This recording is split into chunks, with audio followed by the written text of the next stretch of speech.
Okay, hello everybody. I'm Christoph and I'm today here with Joshua Gillis, one of my great teachers for bodywork. And I'd like to invite Joshua to give a short biography of him, how he came to do this work that he's now doing and that we will cover today. So Joshua, please go and welcome. Hi, Christoph. So, a little bit about myself. I'm American. I grew up in the state of Maine. And so, being sort of in a situation where there's a lot of forest and a lot of lakes and everything in the ocean, my life was, as a child, was very much based on movement and climbing and running and really play. And this kind of has influenced really everything after that because I've always been searching for the answers to many different situations in life through movement. It's kind of just been my way of getting in touch with things inside myself rather than, maybe talking to somebody or thinking. For me, it was always, Okay, for me, yes. it was always, go play somewhere, and it always felt better after that. And so now it's been basically, hey, quite a few years, and refining always that understanding of movement Yes. on an instinctual level. And So what is for through you instinctual um um yeah, instinctual movement, instinctual behavior? the this is one of the things that has been a big motivating factor is these emotions and these um, our basic character, which you could call like an instinct, that when we're under stress or when we're under pressure or when things are tough, we always have this kind of instinctual, this natural way of behaving that we have a hard time sometimes getting in touch with. And so even that is kind of like an instinctual behavior.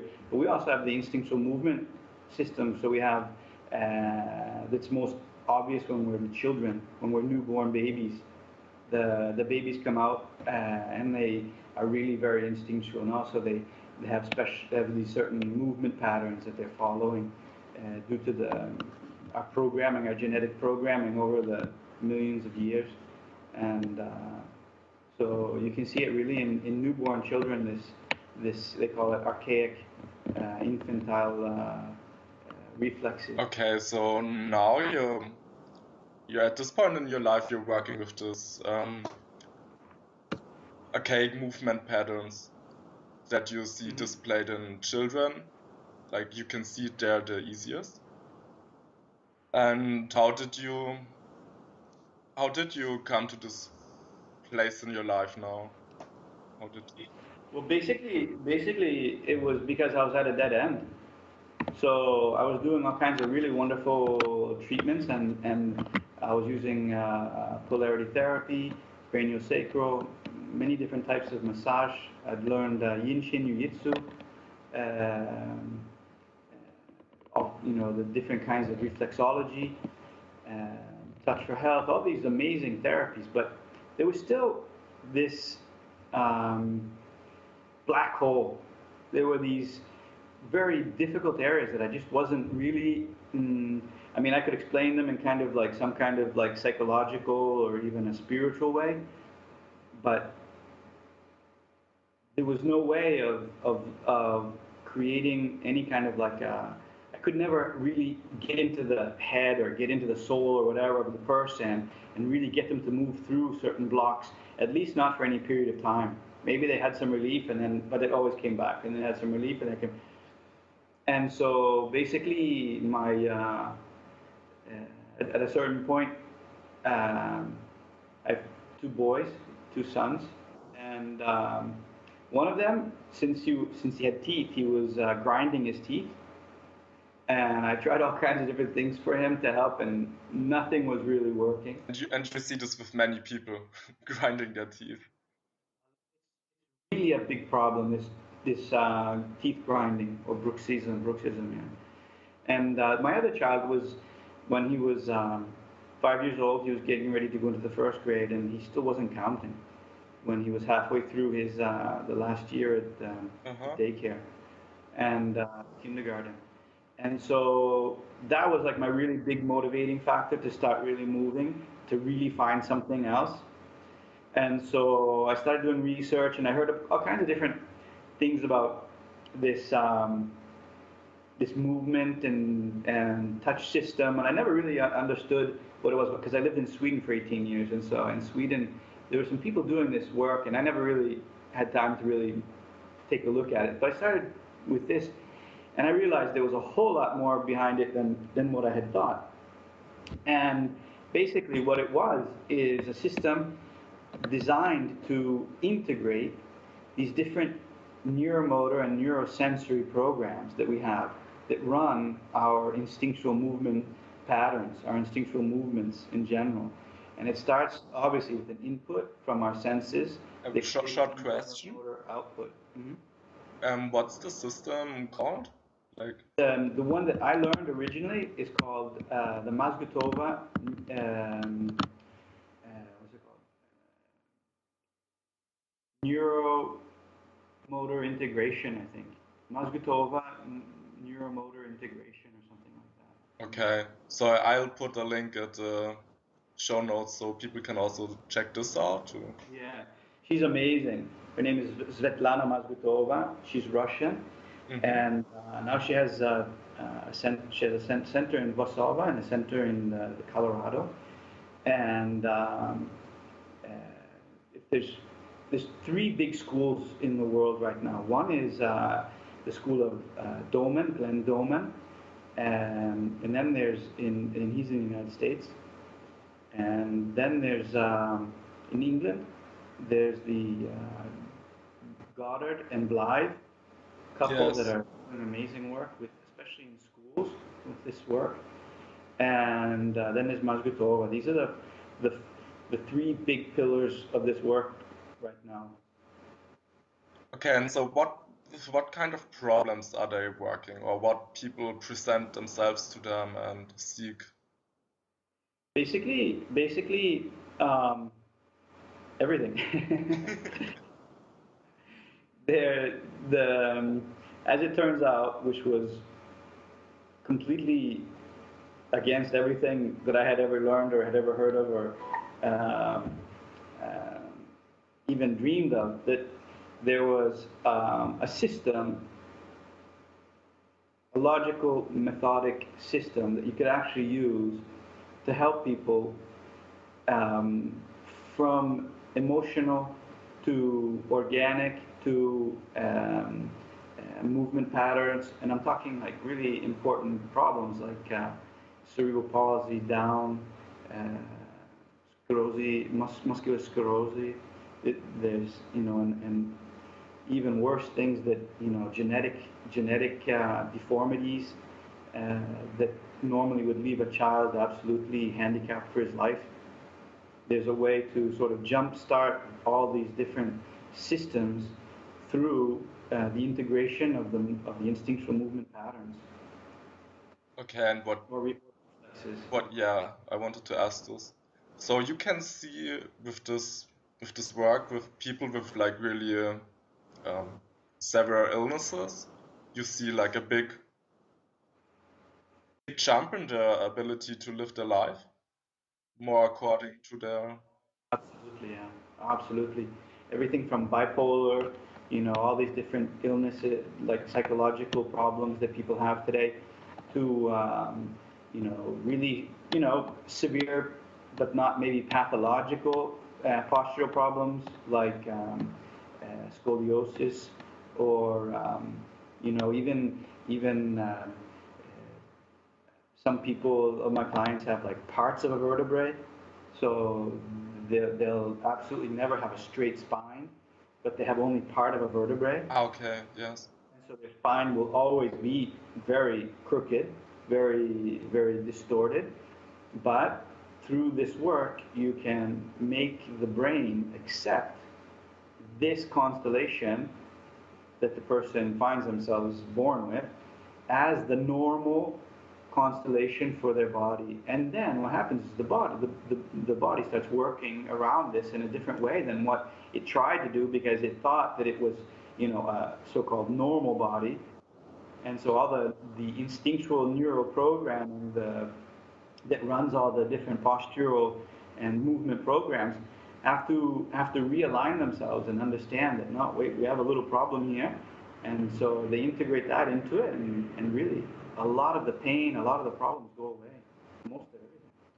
Okay, and as I get it, like every person has a reflex system going for them, not only people who are ill, who have big problems, but also like regular people.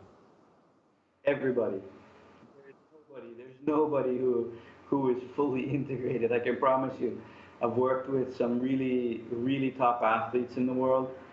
Some of your athletes from Bayern Monaco and Salzburg Red Bull, and some really strong athletes. And basically, what we've noticed is that uh, there's no great athletes don't have necessarily great bodies or great movement systems. They just have an amazing desire, and they don't give up ever. They never give up.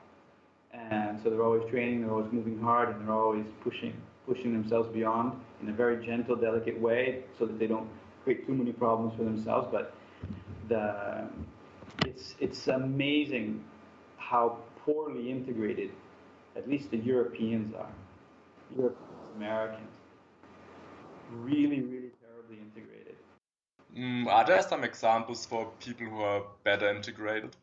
Um, Unfortunately, just go to basically any child soccer field and you can watch them try to run. Today it's really, really, really terrible.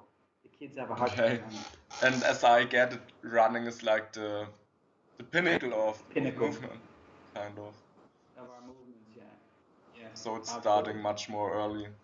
Yeah, no, we're born with these deficiencies. Because what is different, what I do than these other three schools, is that I've been able to understand that before birth, the movements and the um, development of the body, as well as the nervous system and the organs and everything, has all has a movement system that integrates the whole nervous system, the senses and the muscles and the the, the different articulations and all. But it starts as the embryo.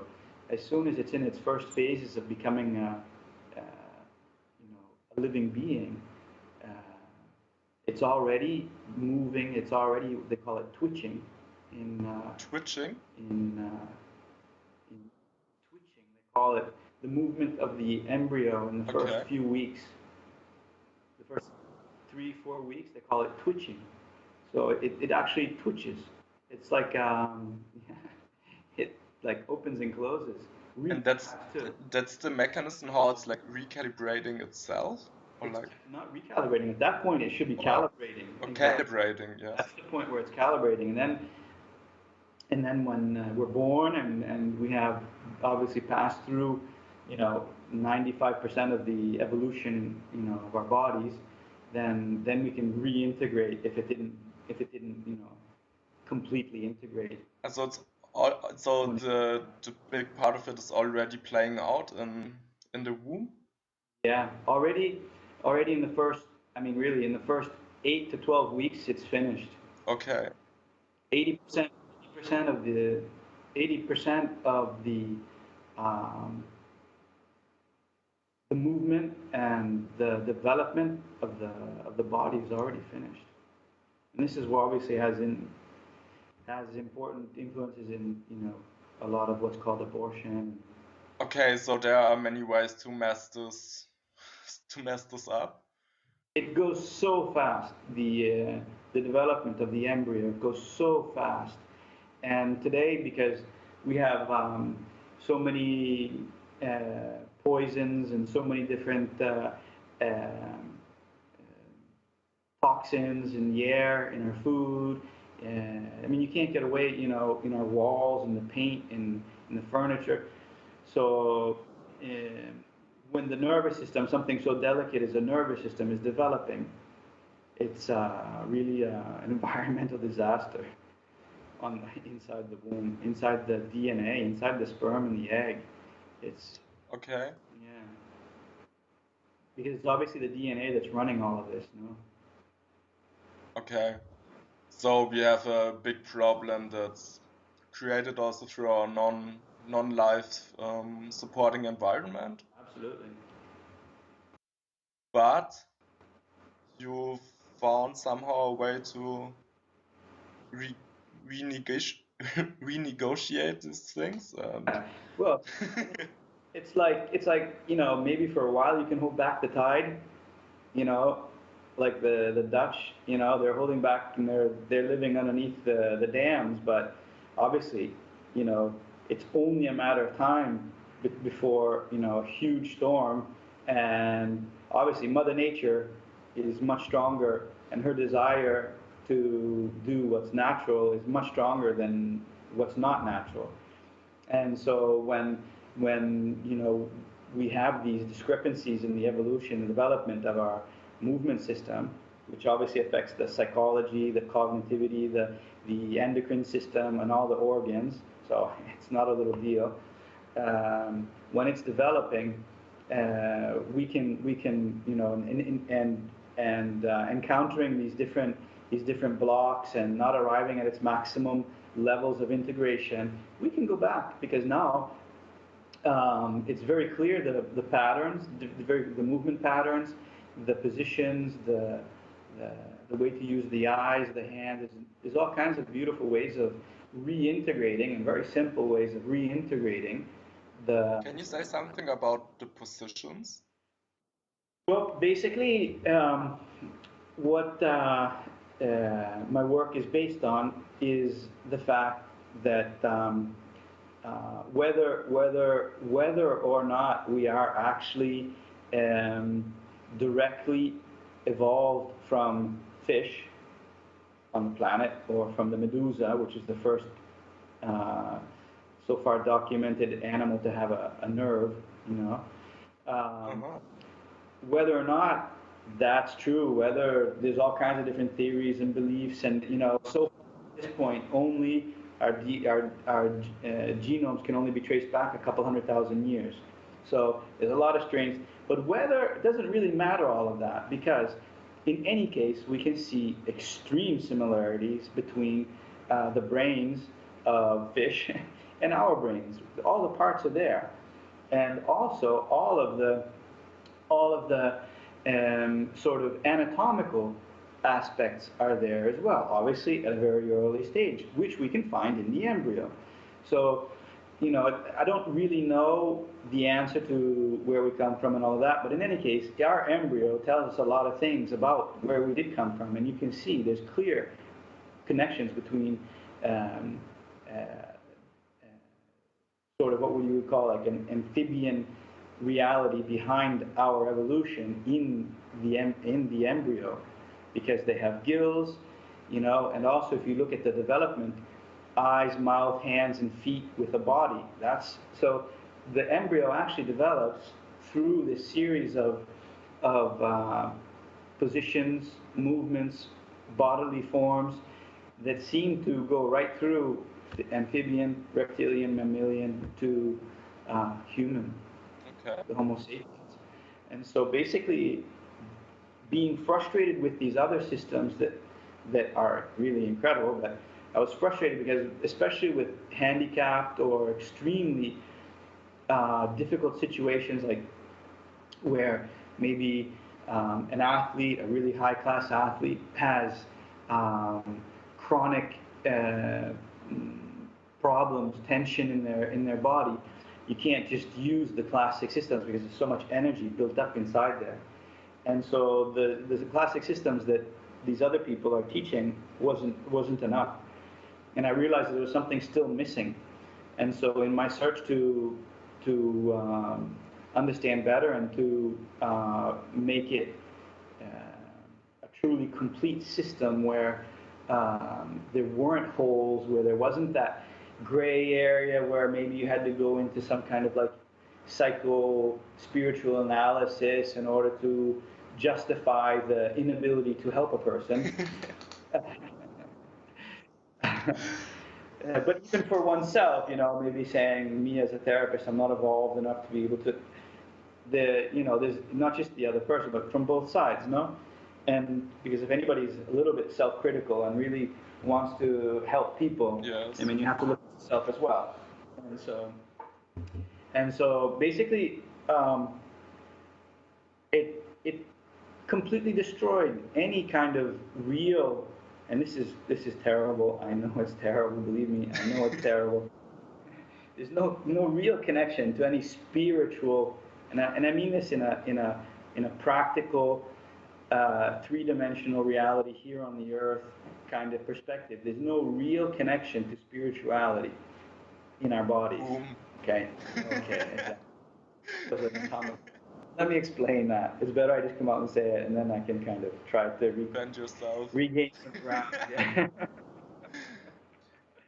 because basically, um, I've kind of come to see it as that our soul has kind of come here to have an experience, okay? And so it is living the experience of this body.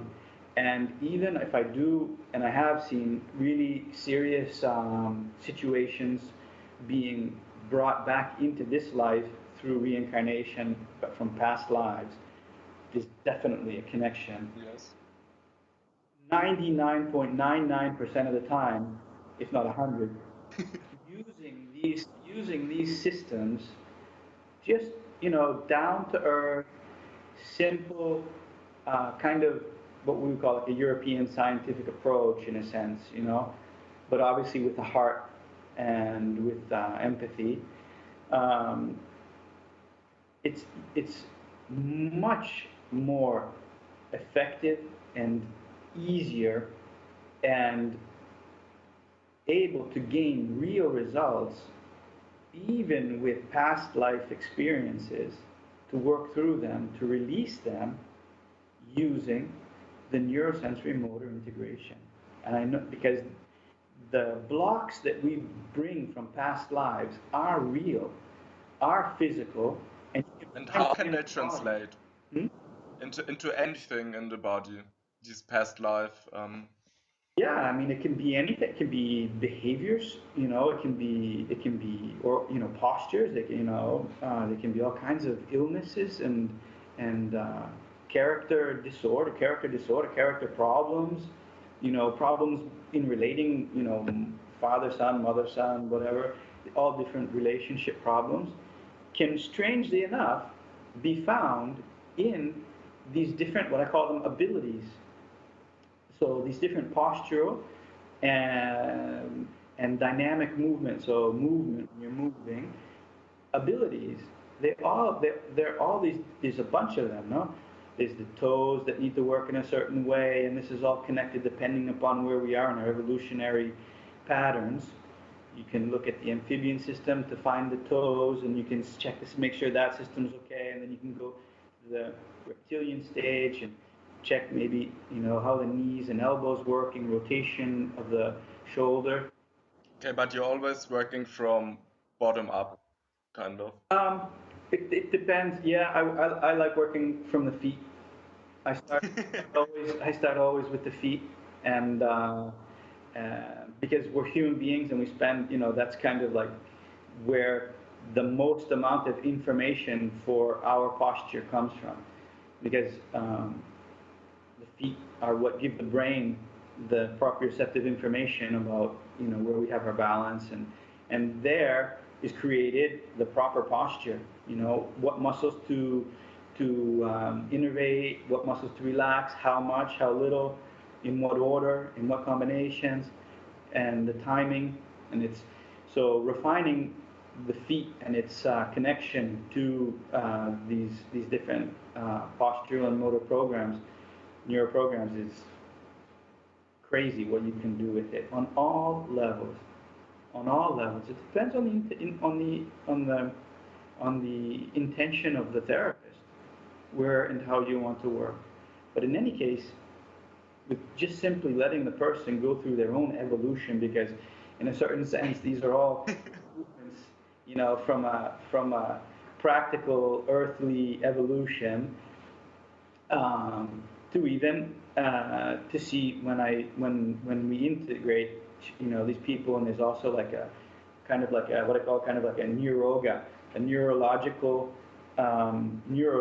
functional uh, exercise system that you can use to do it by yourself. But when people really take time and dedicate themselves to 3-4 times a week doing these little exercises, um, it's amazing what happens to people and how they evolve and how they take themselves more seriously, and they're able to follow more their instinct, their desires, these inner these inner voices, these inner feelings. And so it's kind of like by integrating, I look at it like by integrating the animal. So Yes. the different evolutionary stages, by integrating the animal within us, we free the higher, um, our higher uh, person, our higher Aspects or self. Yeah. okay, so um, we have the thing you're doing. You're working with your clients, Hmm. but there's also something people can do for themselves to um, walk again through the evolutionary journey of their body. Absolutely. Yeah. I've created an app right now. It's just for Android, and it's actually called Neuro-FunC, FunC, NeurofunC, short for neurofunctional. And soon we'll be coming out with a really, really amazing app for the iPhones. My Russian friends are programming actually as we speak, and I've already seen the first beta version, and so it'll be always free, with the 3 levels of integrating the animal within us, or these instinctual movement patterns from all our different evolutionary periods. Those are always going to be free because that's humanity. That's something that is definitely open source. Uh, and so what I hope is that, I want that to be the basis for so many people to do whatever they feel is their connection to this kind of work, because obviously, um, from what I know, me and you, Christoph, are one of the few peoples in this planet really working from this point of view, and so it's obviously, anyways, limited, just to that fact. And so I'm really looking forward to having more people discovering it and seeing where they go with it. It's amazing. Okay, and about the new app, what's not open source about it? Ah, look, that's all my applications. So how I apply it and all my different little ways of tweaking it, and so basically there'll be mini apps within it. So you'll be able to create your own training program. So we have the basic 3 levels, and then those levels are all inside of like a database. So you can go into this database and choose any one of the exercises, how many times you want to repeat it, how big a break you want to take, and so you can create your own training program. So if you feel like, these I'm having more trouble with, so I need to work more on those, or those are going great, so I want to do those. So you can, at the end, you could actually create your own training program. Okay, and what we can say, what would be important, I think, is when you do this kind of training, it's not like lifting weights. No, no, no, no, no, no, no. And so basically, well, that's kind of what goes to the next step. So the neurofunctional aspect of the training is free body, and it's very similar to yoga. Mhm. It's very similar to yoga, where even some of the names that I've invented just because it was uh, similar to the evolutionary period, or because it looked like one of the movements we call Charlie Chaplin because it looks like you're Charlie Chaplin walking down the street. So there's all kinds of different things just because it's similar, but the reality is that because then after creating the system, I went and I started looking at, well, does yoga have something called the fish actually? And actually they do have something called the fish, Yes. and it's not that different than what we do. The difference is though is that they don't take, maybe originally they did, but at least the hatha yoga that I was looking at, they do with the belly up, okay? And so if you would think, okay, if I'm really going to integrate my fish and I'm doing something belly up, then that would probably be a bad way of integrating. So you're integrating the dying fish. So because you'd probably think he was dead. So the position of the vestibular system, the position of the spine, the position of the hands, and which muscle groups we're using, and the way of the movements kind of end up being kind of self propagating. Like I was saying about nature has a way of always finding its way back, and so just by simply getting yourself into these positions, really 80% you get to all by yourself just by being, somewhat dedicated and doing it a couple, 3, 4 times a week. And so basically, all of that is for anybody to discover. It's going to be probably within the next 3, 4 weeks on the App Store, on the iStore. It's already in the Google Store. And then basically you could add on my program for women that have problems with their menstruation cycle.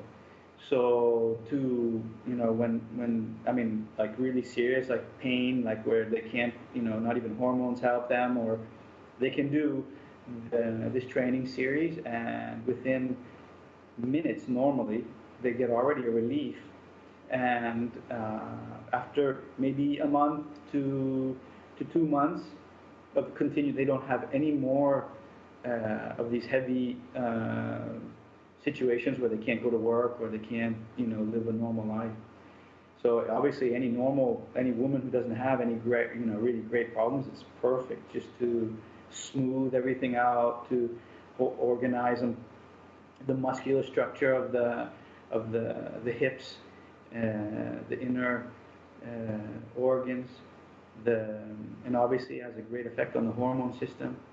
So really, for women, it really smooths out their life, gives them a deeper sense of being a woman. Strangely, This sounds nice. Um, yeah, what I think, I know. They tell me. what I think is important to stress is also like how you do the movements because they're like delicate details, like doing the fish on your belly, not belly up.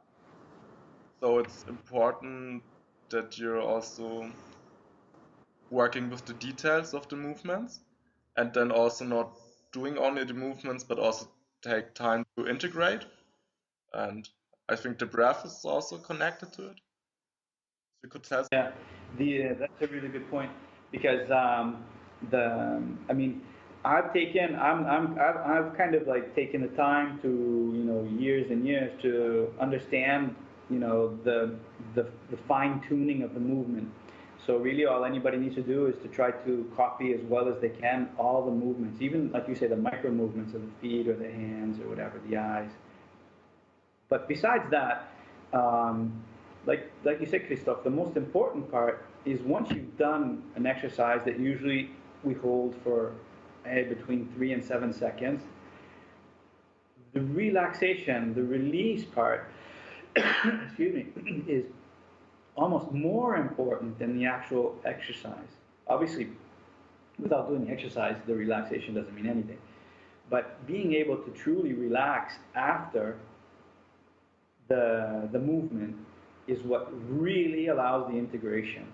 And if anybody's done anything with breathing, they know that breathing is like the most important key to truly relaxing. So obviously, I try not to analyze too much breathing, um, because I think, again, I go back to nature. Just take deep breaths. And just by doing deep breaths, holding it for 15 seconds, let it go, wait 5 seconds before you take the next one. If you do 5 of those in a row, the body has a way of just finding its way back to knowing how to breathe in a natural, instinctual, perfect way, just like a newborn baby.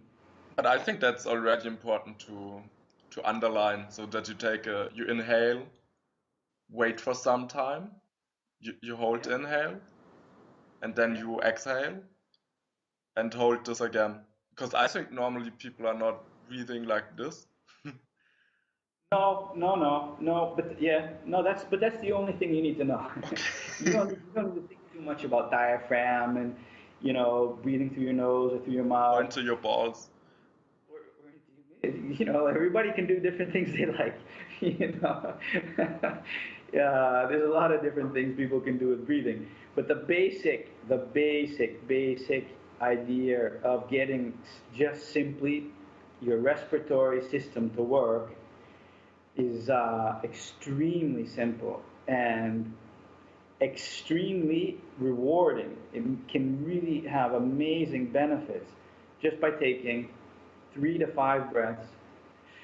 On the inhalation, you hold it for 15 seconds to 20 seconds, let it go, wait 5 seconds, take another nice deep breath.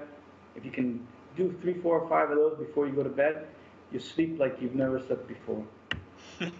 Wake up more energized, wake up more, because you'll be oxygenating your body better during the night.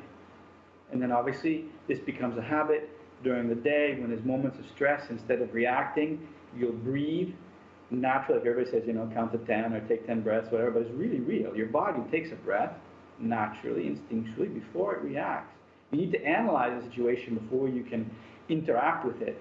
So if a situation comes at you and you don't even take time to analyze it, I mean, okay, if somebody's coming at you with a hammer, don't analyze it, react, run, or whatever. But normally in situations at work or whatever, or a family, or whatever, think about it, take a breath. And what happens is doing this breathing, it comes like that. And then you just start to completely, it's amazing, evolve the way that one interacts in a situation. Okay. But even within ourselves, huh? Even within ourselves. Exactly. Even our inner dialogues, our inner conflicts, and our inner thing. Before maybe there wasn't even a little opening between um, the beginning and the start of two different behaviors that really what we would call like the character or whatever. Whereas, and we don't believe that there's actually a possibility to influence on our way of dealing with life or the way of thinking or believing or whatever. And by just simply breathing a little bit and doing these exercises that releases even more our inner abilities, um, it opens up all this time and space between what we're thinking and feeling, and so it's easier to, in a sort of sense, analyze what is actually going on and work through it differently. So it's kind of you can say you're upgrading your hardware to. Absolutely, the software.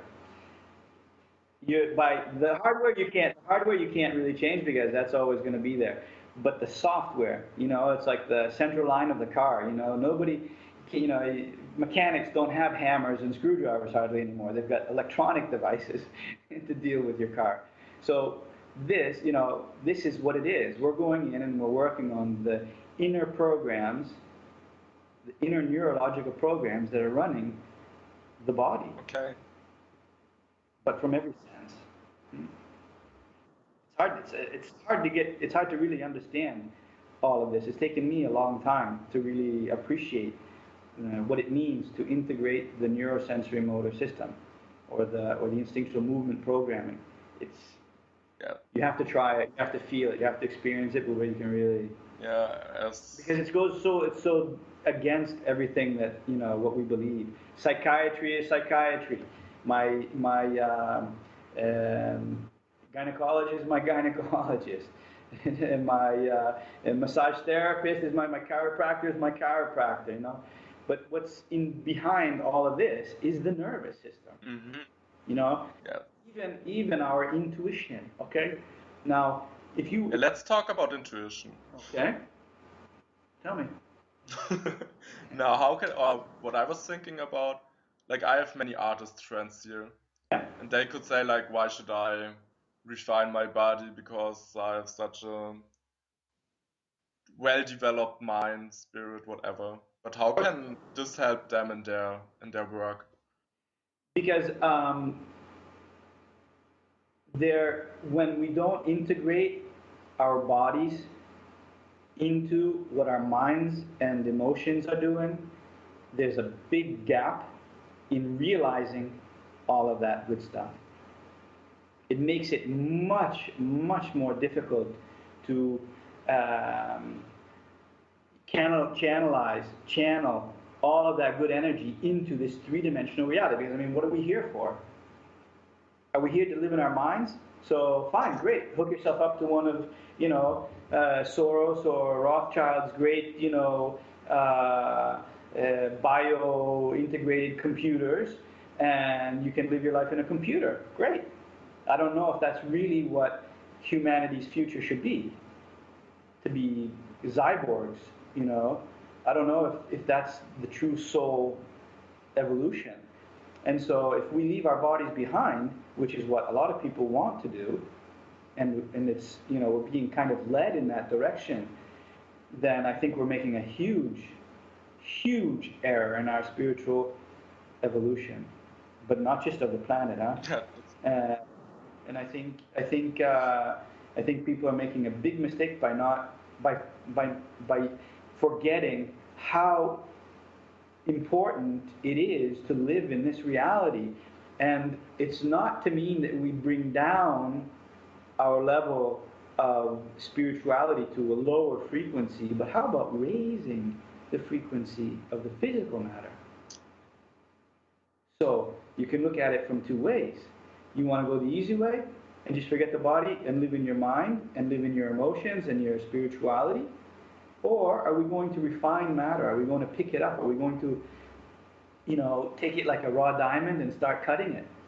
If you cut a diamond, it takes effort. You have to break it. You have to, destroy the original essence of what it was to bring out the real amazing beauty within a diamond. Okay? It means you need to break it. That's physical. Okay? And so if we're not getting into our bodies in the right way, and I mean, because there is a wrong way. So go to the gym and get on the treadmills and do the machines, and that's really a wrong way, okay? Or you can do what's really becoming the biggest fad kind of, in a sense, in training, is functional training. Now, maybe I'm not going to be one who's going to go and do Zumba, yes. okay? But Zumba is great, okay? Zumba, okay. I mean, I hate the music. I hate, I don't hate. I mean, if you go, it looks really great, seeing all these women. Okay, that's great. But it's not easy, okay? It's really difficult, and the movements are really complicated, and it really integrates a lot. Not everything, but a lot. And so what I've noticed is that when I have clients who do these kind of functional training, like there's all kinds of functional training today. I don't know what they're all called. Even Pilates is functional training, So when people who've done a lot of different kinds of functional training come to meet, women with problems, say it's their, menstrual problems or whatever it could happen to be, we integrate much, much faster. When people haven't been doing functional training and they've been doing just classic gym or step or the elliptic or whatever, it's a lot. It doesn't really influence there's no influence in the real ability to use our bodies. And so the integration is what I would call normal. It takes time. But I've noticed that even I've had some younger girls come to me, and when they've done different sort of like artistic dancing, or different dance sports, and they're coming to me for problems with dyslexia, reading, writing problems, math problems, then we integrate much faster, and sometimes even after the first treatment, they already can perceive the improvements when they're doing their homework. So, so I think to these people, I would say, yeah, it's true. I appreciate all of this spiritual, creative energy. That I would say to these people, that they won't believe how wonderful it is when their bodies are integrated, because the feeling of the body changes completely, and they become even more in touch with their higher sort of creative abilities, and whatever their source is for inspiration. Okay. Absolutely, it puts it at a new level. Okay, so what we were also talking about before, we wanted to cover the stomach, or this issue of the brain plus the gut brain. So if you could say something Yeah, to this. yeah. The gastroenteric nervous system is our first brain. So it's a network. It's not a matrix like in our brain, but it's in our cranium. It's a matrix. It's a network. And so along the intestine, there's these different nodes, and it has a way of perceiving, obviously the biochemistry of the body, and so deciding how to digest, the speed of the digestion, and all kinds of different stuff. And so the gastroenteric nervous system is the worm brain. So when worms were evolving, at a certain point, they needed to create two sensors for light, and so they created two little eyes, obviously simple, very simple in their nature. And then it also, along that same nerve, created a connection to what became the heart. We call it the vagus nerve. Okay? And then up high, when the worm started to need another center to control the body as the limbs were developing and this and that, to become what would be the first real stage after would be the amphibians.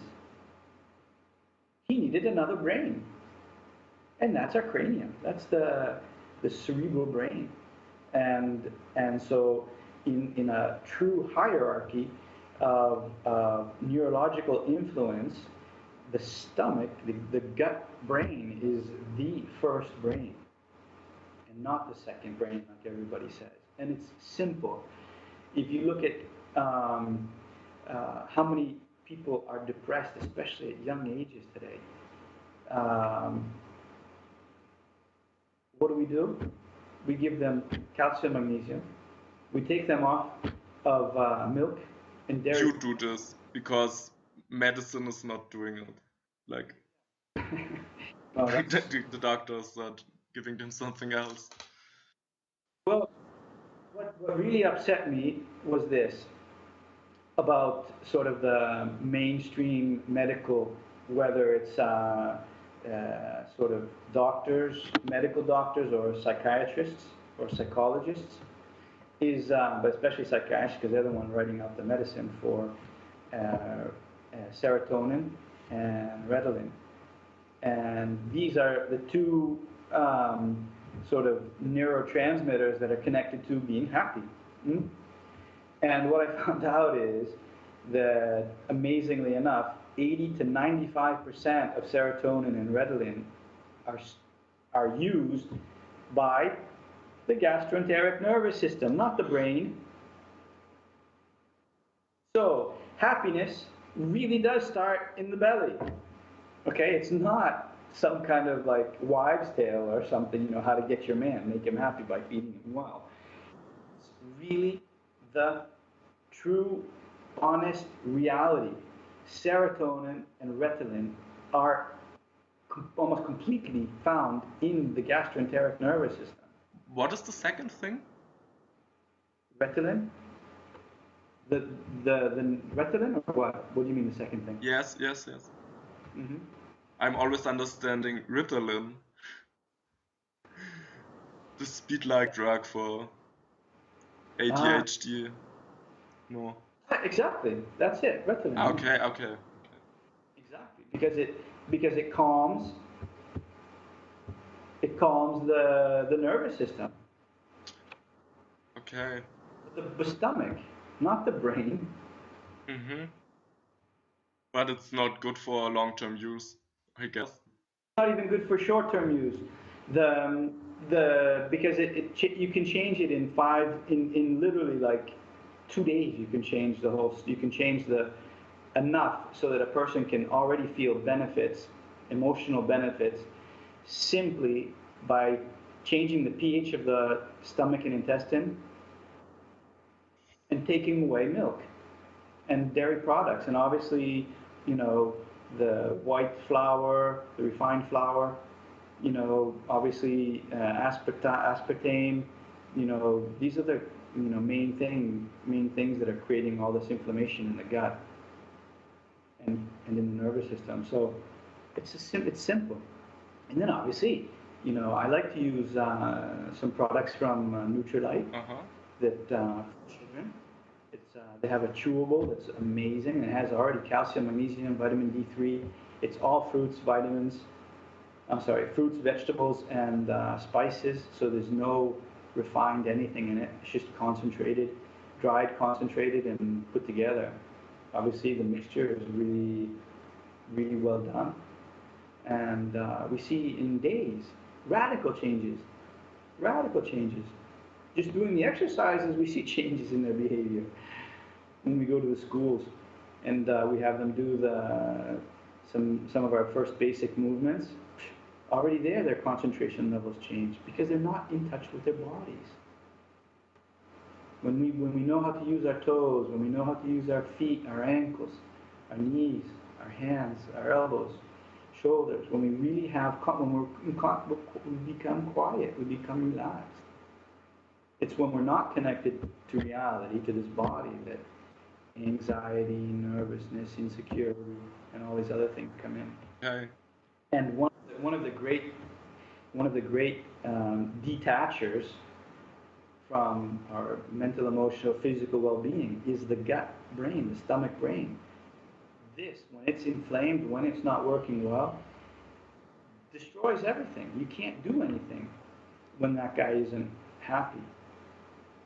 So for general well-being, everybody knows today. Everybody's talking about it. Get your pH down, and I really enjoy the calcium, magnesium, and vitamin D3 from Nutrilite because it really is amazing at disinflaming and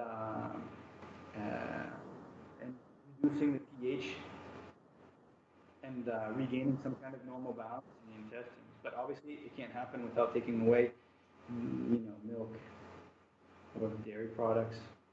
I mean, dairy products in a sense, the fresh milk.